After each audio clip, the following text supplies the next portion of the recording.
Cleophas, civil society nigi ting kendo duol maduong' kabisa. Ng'e ni wan kaka ng'enywa mantiere governance and democracy. Pok wabedo gi yweyo chakre yiero rumi.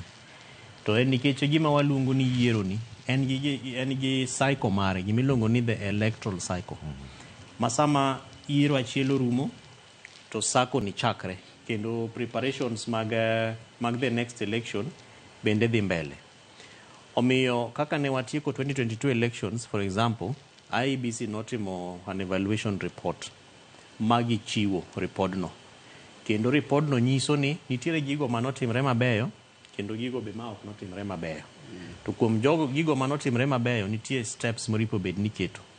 Omiyo civil society within the electoral cycle ma en gik mitimo before ka yiero podi, during sama yiero dhi mbele kod after. Ka for example before watimo mechanisms mag electoral preparedness manyiso nitiere chike moripo bed niketo.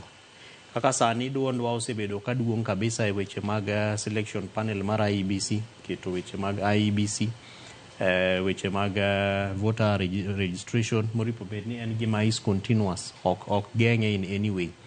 Then wantiere kod weche mag political education manyiso ni tij governor en ang'o, MCA en ang'o, iko jogo madwa chung' e tickets mopogore opogore kata offices mag yiero.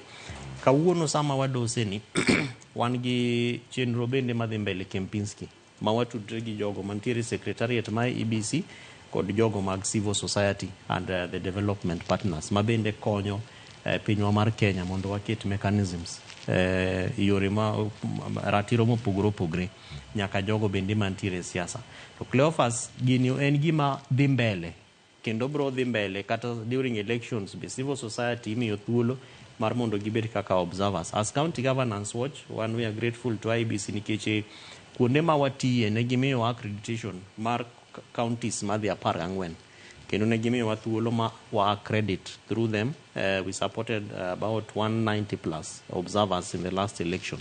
To bende report ma observers kelogo bende IEBC kaogi kech during the validation report timiyo thuolo mar mondo wach gima noneno katimore.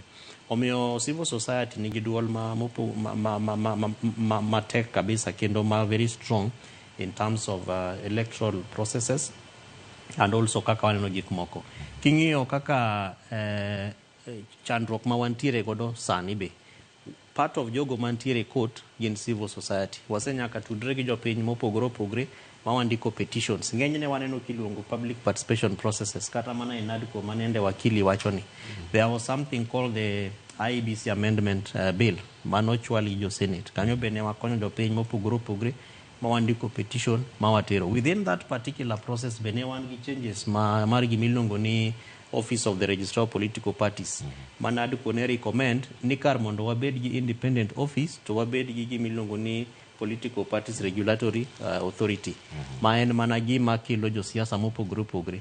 To kanyo bende civil society ne watiyo kanachiel gi jopiny ma wandiko petitions ma wachwalo.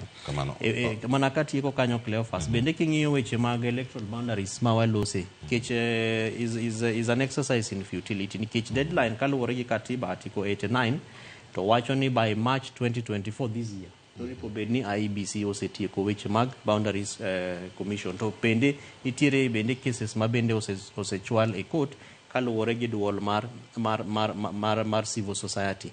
To manyiso ni part of the challenges ma wantiere godo ma civil society bende temo konyo en ni political interference and conflicts. Nikech ka watimo boundaries to wan gi about 26 counties, actually 26 constituencies madhi bedo affected.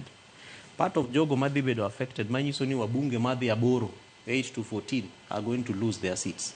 Omiyo mbunge ok nyal yie ni keto chik madhi maya tich.